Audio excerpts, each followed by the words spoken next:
to discuss the subject of high protein foods. You see a lot in supermarkets now where these cereals, breads and stuff like that have all got high protein on. And that's obviously confusing a lot of people because people are thinking, oh, you know, I'll go for the high protein bread, it's going to benefit me more and stuff like this. But the fact is, it comes down to government guidelines. I've actually got it here on my laptop. A claim that a food is high in protein, and any claim likely to have the same meaning for the consumer may only be made where at least 20%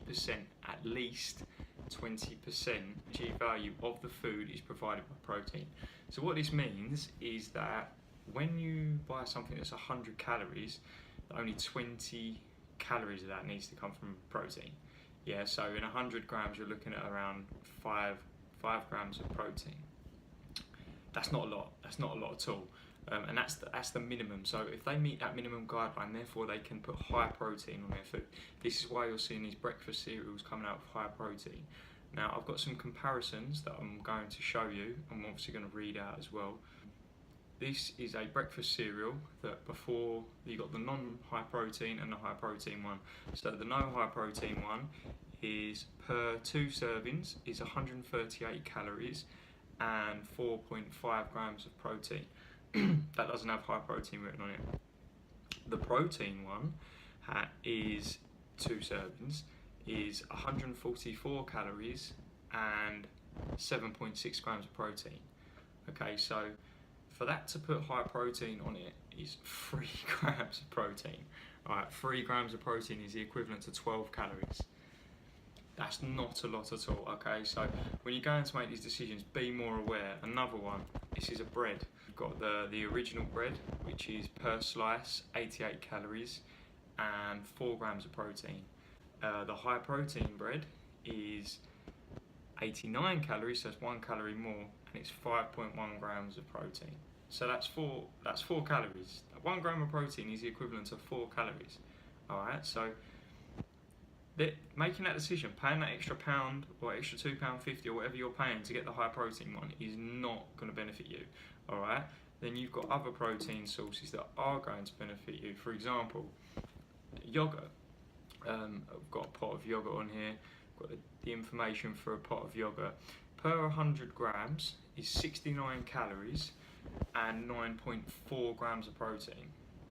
9.4 grams. That's over 50% protein. So you can obviously see the difference. That pot there, I think it's at 2 for £2, just the Sky yogurt. Per 100 grams, you're getting almost 10 grams of protein, and that's per 70 calories. Alright, so as I said, 1 gram of protein is 4 calories, so 10 grams of protein is 40 calories.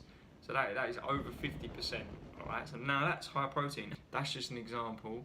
And then also you've got, I'm running, taking a bit of time here, sorry. And then you've got obviously protein in chicken, okay? So 106 calories of chicken. So if you say a chicken breast, probably around 120 to 180 calories, alright? And that's between 20 and 30, sometimes 35 grams of protein in that. So obviously, if you are looking to increase your protein intake, and everyone should be looking to get a decent protein intake, really look at actual real sources of protein. I've shown you the labels. I'll tag the labels in as well, so you can actually learn and actually just get a vision. Just work out the equivalent. You know, be a little bit careful. Also, another one is these milkshakes that are saying they're high protein. Semi-skimmed milk is 3.6 grams of protein per 50 calories. So that's very high protein. So this shake that you're getting is 500 ml. Alright, so if that hasn't got 20 grams of protein in, I don't know what they're putting in it. Because mathematically they should be able to get around 500 ml, should be around 20 grams of protein anyway from a semi-skim milk. But they're using an average semi-skim milk, right? They have not got to add anything else to it really for it to reach a decent amount of protein. So you are just buying chocolate milkshake just because it's got protein in it. That's my rant over. There's a few other things that I'd like to discuss. I'm probably going to run over them now, but that's just to give you a bit of an example of how easy it is for people to get around. These are government guidelines. I'm not actually doing anything wrong. It's not the government's fault because technically the recommended daily allowance is between 60 and 80 grams of protein. So if you're consuming 400 calories from these sources, you should be able to get 20 grams of protein. Times that 400 by 5 is around 2,000 calories, which is the government guideline. You should technically get 80 grams of protein. So